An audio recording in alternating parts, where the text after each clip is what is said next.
శ్రావణం mega sale మీ CMR legacy of జ్యువెలరీలో విఏలో 50% వరకు తగ్గింపు. వివరాలకు సంప్రదించండి. నమస్తే రమ్మగారు. నమస్తే జయ. ఏదైనా మంచి కథ చెప్తారండి? ఇద్దరు అమ్మాయిల కథ చెప్తాం. ఇద్దరు అమ్మాయిలు అంటే ఇద్దరు అమ్మాయిలు ఏం చేశారో బోల్డ్ ఐడియాలు వస్తాయి మనకి. ఒక ఊళ్ళో ఒక బాగా ధనవంతుడైన ఒక ఆయన ఉండేవాడట. ఆయన పెళ్లి చేసుకున్నాడు, కూతురు పుట్టింది. కొడుకు పుట్టలేదని ఆయన రెండో పెళ్లి చేసుకున్నాడు. రెండో భార్య కూడా ఇంకో కూతురు పుట్టింది. కానీ రెండో భార్య మంచి తెలివైంది. ఆవిడ ఆయన ధనవంతుడిని ఆకట్టేసుకుంది. ఆకట్టుకుని పెద్ద భార్య దగ్గరికి వెళ్ళనిచ్చేది కాదు. ఇక్కడ భార్య కూతురు పాపం చిన్న ఇంట్లో ఉండేవాళ్ళు. ఆ రెండో భార్యకి పెద్ద ఇల్లు, మంచి భవనము అది ఉండేది. ఆవిడ అసలు ఆయన్ని వ్యామోహింపజేసేసింది అనమాట. కొడుకులు పుట్టకపోయినా పర్వాలేదని ఇలాంటి భావాలు వచ్చేసినాయి. క్రమంగా పెద్ద భార్యని ఆ చిన్న ఇంట్లో నుంచి ఊరి చివరిన ఒక చిన్న గుడిసెలోకి మార్పిచ్చేసింది. వీళ్ళింటికి వాళ్ళింటికి మధ్యలో ఒక పర్లాంగు దూరం ఉండేది. పెద్ద మేడ చిన్న ఇల్లు ఉండేవి. ఇప్పుడు చిన్న ఇల్లు దూరంగా అయిపోయి గుడిసె అయిందనమాట. ఈ పెద్ద భార్య ఏం చేస్తుంది, ఆయన ఏం పెద్దగా వచ్చేవాడు కాదు, పెద్దగా మాట్లాడేవాడు కాదు, పిల్లని పెంచుకుంటూ ఉండేది. ఇప్పుడు ఏం చేసేది, నూలు ఒడికి సంపాదించుకునేది తనకి పిల్లకి. అయితే ఏమైంది, ఆ పెద్ద భార్యకు ఒక కూతురు, చిన్న భార్యకి పెద్దమ్మాయి చిన్నమ్మాయి. ఈ పెద్దమ్మాయి కూడా తల్లితో పాటు ఆ నూలు బడకటం నేర్చుకుంది. చక్కటి బుద్ధిమంతురాలు ఆ పిల్ల. ఆవిడ కూడా మంచిదే, భర్త అట్లా ఉన్నా ఆవిడేం అనేది కాదు. ఇక అంతే ఆయన మనస్తత్వం, ఏం చేస్తాము, గొడవ చేసుకుని ఏమవుతుందని ఆవిడేం మాట్లాడేది కంటే ఉండేది. పాపం వాకిట్లో కూర్చుని పిల్ల నూలు ఒడుకుతోంది. ఒడుకుతుంటే పెద్ద గాలి వచ్చిందట. గాలి వచ్చి ఈ ఒడుకుతున్న నూలంతా ఎగిరిపోయింది. పిల్ల అయ్యో అని పరిగెత్తింది ఆ ఎగిరిపోతున్న దాన్ని పట్టుకోవటానికి. బలవలా ఏడ్చేస్తోంది, కళ్ళలోంచి నీళ్ళు కారిపోతుంది. మా అమ్మ వస్తే నేనేం చెప్తాను, ఇంట్లో చీకట్లో కనపట్లేదని బయట కూర్చుంటే గాలి వచ్చి కొట్టేసింది, అయ్యో గాలి దేవుడా ఎంత పని చేసావు అని ఏడుస్తూ కళ్ళలోంచి నీళ్ళు ఇట్లా కారుతుంటే ఆ గాలికి ఆ కళ్ళ నీళ్ళు కూడా ఇలా వెళ్తున్నాయి.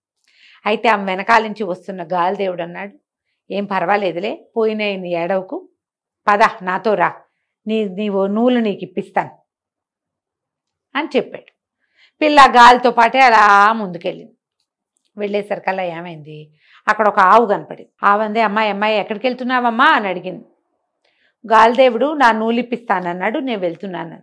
ఆవంది, కొట్టమంతా మురిగ్గా ఉంది, కూర్చోలేకపోతున్నాను, నుంచోలేకపోతున్నానమ్మా, కొంచెం ఇదంతా శుభ్రంగా తుడిచిపెట్టవా. సరేనని పిల్ల ఏం చేసింది, అక్కడ ఇక్కడ కనపడిన కొబ్బరి పుల్లలన్నీ సరిగ్గా చేసి చీపురు గట్టిగా గట్టి చక్కగా అదంతా శుభ్రంగా తుడిచింది.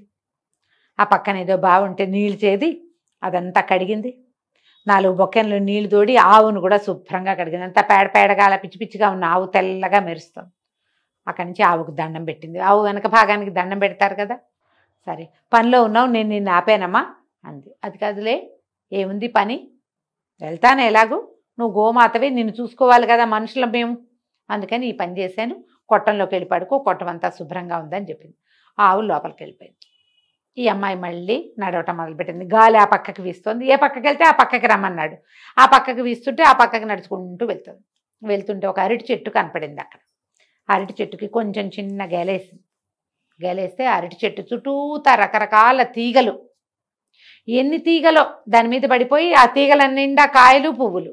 ఆ బరువు అంతా అరటి చెట్టు మీద బరువు పడకూడదు, అది వంగిపోతుంది, పలక్కమందంటే విరిగిపోయినట్టే.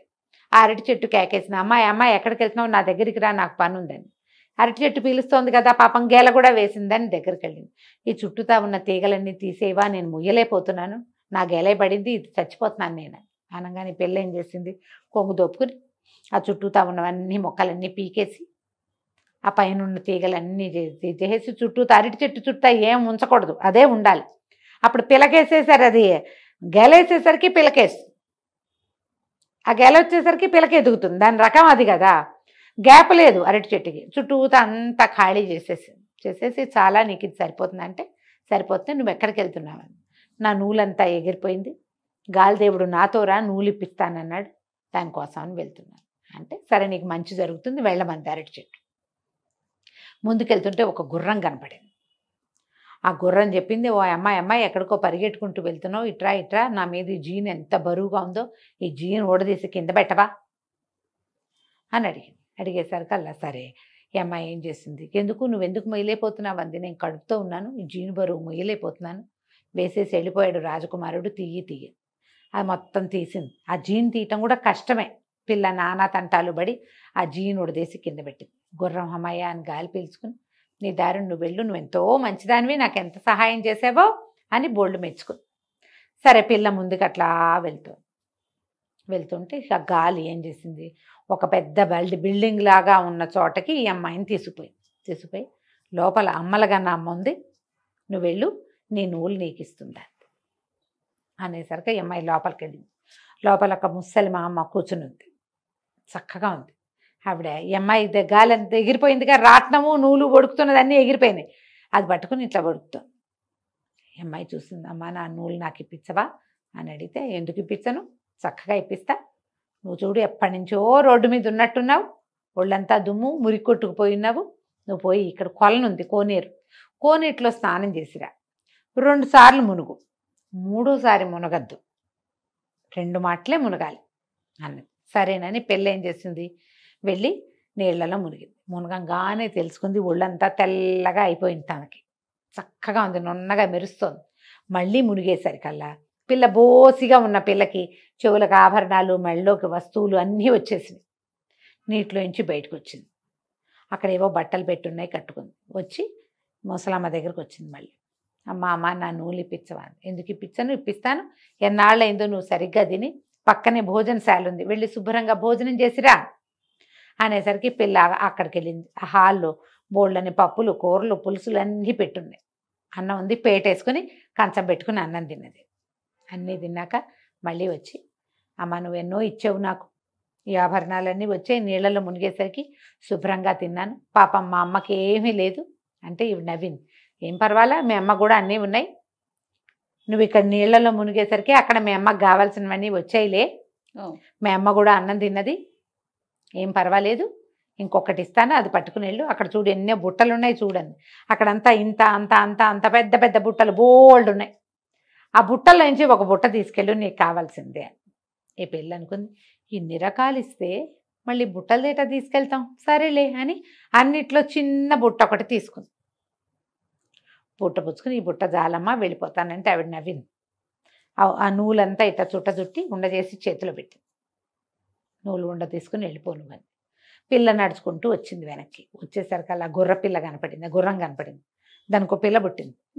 గుర్రం అంది, ఈ గుర్ర పిల్లని తీసుకుపో, గుర్రం ఎక్కువ, నేను ఇంటికి తీసుకెళ్తుంది, దీన్ని నువ్వే ఉంచుకోవాలి. ఆ గుర్రాన్ని ఎక్కి వెళ్ళటం మొదలుపెట్టింది. అరటి చెట్టు కనపడింది, అది ఇంత పెద్ద గెలేసింది.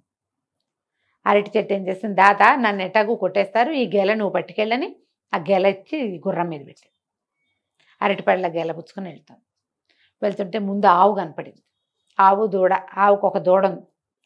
ఆవు ఏం చేసింది, ఇట్రా అని ఆ ఘాట్లో చూడు ఇక్కడ సంచి ఉంది, ఆ సంచి తీసుకో అంది. ఆ సంచి నిండా బంగారు మొహరీలు ఉన్నాయి, ఈ సంచి పుచ్చుకెళ్ళు, ఒక్కడు కూడా ఇది శుభ్రం చేయాల, నువ్వే ఇది శుభ్రం చేసిన దానివి అని చెప్పి ఆ బంగారం ఉన్న మూట పిల్ల చేతిలో పెట్టి, ఆ పిల్ల ఆ గుర్రం మీద వేసుకుని ఆ గుర్రం ఎక్కి నిదానంగా ఇంటికి వెళ్తే తమ ఇంటి ప్లేస్లో పెద్ద ఇల్లు వాకిలి అన్నీ ఉన్నాయి. అప్పుడు ఈ పిల్ల చెప్పింది, అమ్మలుగా అమ్మని చూశాను, ఎంత బాగుందో, ఇదిగో ఈ నూలేమో నీకు ఇచ్చింది, ఈ బుట్ట నాకు ఇచ్చిందమ్మా అని చెప్పి అరటిపళ్ళ గెల, ఈ గుర్రము, డబ్బు అన్నీ తల్లికి అప్పచెప్పింది. అమ్మంది, ఈ బుట్టలో ఏముందమ్మా, ఏమో నాకు తెలియదమ్మా, ఏదో ఒక బుట్ట తీసుకెళ్ళమంది, ఇన్నిచ్చింది, ఇంకా పెద్ద బుట్ట ఎందుకని చిన్న బుట్ట తీసుకొచ్చానమ్మా, ఎక్కడైనా తగిలించుకుందాం బాగుందని. అమ్మంది, అందులో ఏముందో చూద్దాం పట్టని ఆ బుట్ట తీశారు. ఆ బుట్ట ఎప్పుడైతే ఓపెన్ చేశారో అందులో నుంచి ఒక పెద్ద వెలుగులాగా బయటకు వచ్చి ఒక పొడుగాటి కుర్రాడు వచ్చాడు అక్కడికి. ఆ వెలుగు ఒక కుర్రాడుగా మారింది. ఆ అబ్బాయి ఏం చెప్పాడంటే, నేను ఈ దేశాలని రాజుగారి 2వ కొడుకుని, ఓహో, ఈ బుట్టలో ఉన్నాను నేను, నన్ను ఎవరు బయటికి తీస్తారో ఆ పిల్లని నేను పెళ్లి చేసుకోవాలని అమ్మలుగన్నయ్యమ్మ చెప్పింది నాకు అని చెప్పి ఈ పిల్లని నేను పెళ్లి చేసుకుంటానన్నాడు. వాళ్ళ అమ్మ ఆశ్చర్యపోయింది. ఓరిని భలే చక్కగా పిల్లకు పెళ్లి చేయాలన్నదే దిగులు, పెళ్లి కూడా కుదిరిపోయింది. చక్కగా అంగరంగ వైభవంగా పెళ్లి చేశారు. రాజుగారు 2వ కుమారుడు వీళ్ళ మేడలోనే ఉండిపోయాడు. చుట్టుపక్కల వాళ్ళందరూ ఓహో పిల్లకి ఎంత దశ పెట్టిందని చెప్పుకున్నారు. రాజుగారి ధనవంతుడి చిన్న భార్య కూతురికి కూడా పిలిపెళ్ళింది, చిన్నమ్మాయికి కూడా. కానీ వాళ్ళు రాలే పెళ్ళికి. ఇంత చక్కటి పెళ్లి కొడుకు వచ్చాడు, ఏమిటో ఇవి అవి కలిసి వచ్చినాయి, గుర్రం వచ్చింది, వాళ్ళ ఇంటికి అవి వచ్చినాయి ఇవి వచ్చినాయి అని చెప్పుకున్నారు. సరే 2వ భార్య అంది, వసే అవన్నీ మనకి వస్తాయే, నువ్వు కూడా వెళ్ళు, ఆ అమ్మలుగా నమ్మ ఏమిటో చూసిరా ఇట్టాట. నేను వెళ్ళి కనుక్కున్నాను అన్నీను, ఏమీ లేదు. వాకిట్లో నూలు వడుకుతూ కూర్చో, గాలి వస్తే గాలితో పాటు పో, అమ్మలుగా నమ్మని చూసిరా. నీకు కావాల్సింది అడిగి తెచ్చుకోవచ్చు, పెద్దది అటాగే తెచ్చుకుంది, నువ్వు కూడా అటాగే తెచ్చుకోవచ్చు. చిన్నది మహా పొగరబోతు, సాగుబడి, దాని ఇష్టం. వాళ్ళమ్మ ఇప్పుడు వాళ్ళ దగ్గర చాలానే ఉన్నాయి, ఉంచుకోవచ్చు కదా. ఈ వీళ్ళ దగ్గర ఉన్నవి కూడా మనకే కావాలని ఎందుకు అనుకోవాలి ఎవరైనా? సరే వాకిట్లో కూర్చుంది నూలు పడుకుతూ, గాలి రాదు పాడు రాదు ఎప్పటికీ. దాంతో ఏం చేసింది ఈ అమ్మాయి, లోపల నుంచి ఒక విసినకర్ర పట్టుకొచ్చి బాగా విసిరి ఆ నూలంతా ఎగిరిపోయేలాగా చేసింది. విసరగా విసరగా గాలిదేవుడు వచ్చాడు. ఏమిటమ్మాయి విసురుతున్నావు అన్నాడు. నా నూలంతా ఎగిరిపోయింది, నాకు తెచ్చివా అంతే. సరే నాతో రా, నేను తెచ్చిస్తానన్నాడు. సరే వెంబడి పెట్టు తీసుకుపోయాడు. తీసుకెళ్తే ఒక ఆవు కనపడింది అక్కడ. ఆవు చెప్పింది, నా కొట్టమంతా శుభ్రంగా లేదు, కొంచెం బాగు చేస్తావంటే. బాగు చేస్తావు, కొట్టం బాగుండిపోతే వాకిట్లో పడుకో. కొట్టమే పడుకోవడం నీకు అది బెడ్రూమ్ కావాలా ఏంటి? నీకు గది అంతఃపురం కాంతవా నువ్వు? బయట పడుకో చెట్టు కింద. ఇవన్నీ ఎవరు చేస్తారు ఈ పనులన్నీ?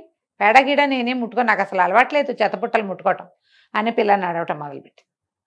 అరటి చెట్టు కనిపించింది. ఓ పాప ఇట్రా ఇట్రా, కొంచెం ఈ మొక్క చెట్లన్నీ పీకవా, చుట్టూతా ఉన్నాయంటే అనేసరికల్లా చెట్టు మొదట వచ్చినప్పుడే పీకించుకోవాలి. ఇంతంత పెరిగిపోయి నీ మీద పడితే ఇవన్నీ ఎవరు ముట్టుకుంటారు? అవన్నీ ఇట్లా రసాలు వస్తాయి, ఆ చెట్లు ముట్టుకుంటే చేతులు కంపు, నేను ముట్టుకోను, నాకు అలవాట్లేదు, ఇలాంటి పనులన్నీ నేను చేయను పొమ్మని ఊరుకుంది అరటి చెట్టు.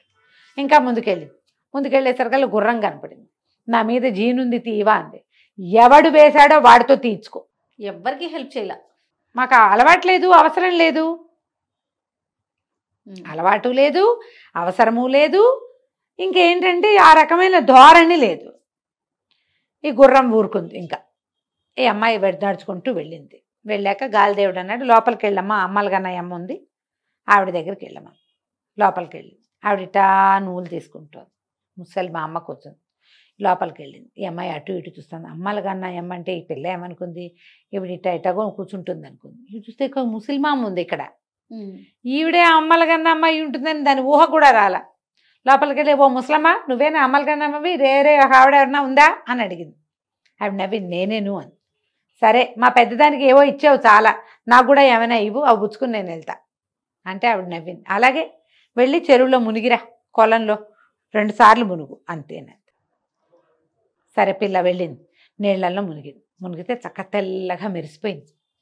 బాగున్నాను అనుకుంది. రెండోసారి మునిగితే మామూలుగానే దానికి కొన్ని ఆభరణాలనే ఇంకా వచ్చినాయి, గజ్జలు అవి గల్లు గల్లుమంటూ. మూడోసారి మునిగితే ఏమిటో బ్రహ్మాండం పగిలిపోతుంది అనుకుంది. మూడోసారి మునిగేసరికల్లా ఏముంది, మొత్తం నగ నట్ర అన్నీ పోయి మొహం నిండా కురుపులు, పొక్కులు, గడ్డలు, అక్కడక్కడ వెంట్రుకలు ఇన్ని వచ్చినాయి. నిర్ఘాంతపోయింది. అది లేచి బయటకు వచ్చి సో ఇదేమిటి, నేను ఇట్ట తయారైన ముసల్దాన, నువ్వు నన్ను ఏం చేసావే, నీ మొహం మండా అని తిట్టింది అమ్మవారిని. అమ్మలుగానమ్మని తిట్టేసరికల్లా ఆవిడంది, నేను చేసేదేముంది, నీకు నువ్వే చేసుకున్నావు, పో ఇక్కడి నుంచి బయటికి అని చెప్పి ఆ చేతిలో ఉన్న నూలుని ఇట్లా విసిరేసరికల్లా ఆ నూలు ఈ పిల్లని తరివేసింది, బయటికి వచ్చేసింది. ఆ బిల్డింగ్లో నుంచి బయటకు వచ్చేసింది. నూలే తోసేసింది అమ్మాయిని బయటికి. ఆ తోసుకుంటూ తీసుకొచ్చేసింది నూలు, ఇంకక్కడ నిలవనివ్వల. వచ్చేసరికల్లా వరుసగా కనపడ్డాయి గుర్రము, అరటి చెట్టు, ఆవు. వాళ్ళకి ఏ సహాయము చేయలేదుగా, ఏమీ ఇవ్వల. గాలితోటి నూలుతోటి తోయబడుతూ ఈ చిన్నమ్మాయి ఇంట్లోకి చేరిపోయింది. వాకిట్లోకి వచ్చిన పిల్లని చూసి తల్లి గుర్తుపట్ల. అది మామూలుగా తెల్లగా అందంగానే ఉంటుంది, మరి నగా నట్ర పెట్టుకుని పిల్ల కళగా ఉంటుంది. కళ లేదు, కాంతి లేదు, మొహం నిండా గడ్డలు, మచ్చలు, మోచేతుల దగ్గర అక్కడ ఇంత పొడుగున వెంట్రుకలు. దీన్ని ఏం చేయాలో తెలియలా తల్లికి. ఏం చేస్తే ఇది క్యూర్ అవుతుంది?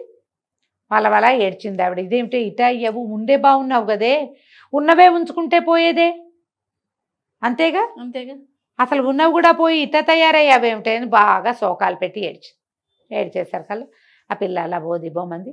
ఏం జరిగిందో చెప్పమంటే తల్లి మొత్తం లిస్ట్ అంతా చెప్పింది. తల్లి కేకలిసి, నీకు వినయం లేదు, వందనం లేదు, అది వినయంతో సాధించుకుందే అంటే పిల్ల అడిగింది, నువ్వు నాకు ఎప్పుడైనా చెప్పావా వినయంగా ఉండమని? నీకు లేదు, నాకు నేర్పలేదు, నాకు రాదు, వెళ్ళకుండా ఉంటే సరిపోయింది, నాకేం వెళ్ళటం ఇష్టం లేదు, నువ్వే పంపించావు, దానికి వచ్చిందేదో నాకు కూడా రావాలని, ఇప్పుడు ఇటా వచ్చాను, నాకేం చేస్తావో చెయ్యి అంటే ఇవిడేం చేస్తుంది, లబోదిబోం అంటూ పోయి ఆ పెద్ద అమ్మాయిని అడిగింది, నువ్వు వెళ్ళిన చోటకే దీన్ని పంపించాను, ఇది ఇట్ట అయిపోయింది, నేనేం చేయను అని.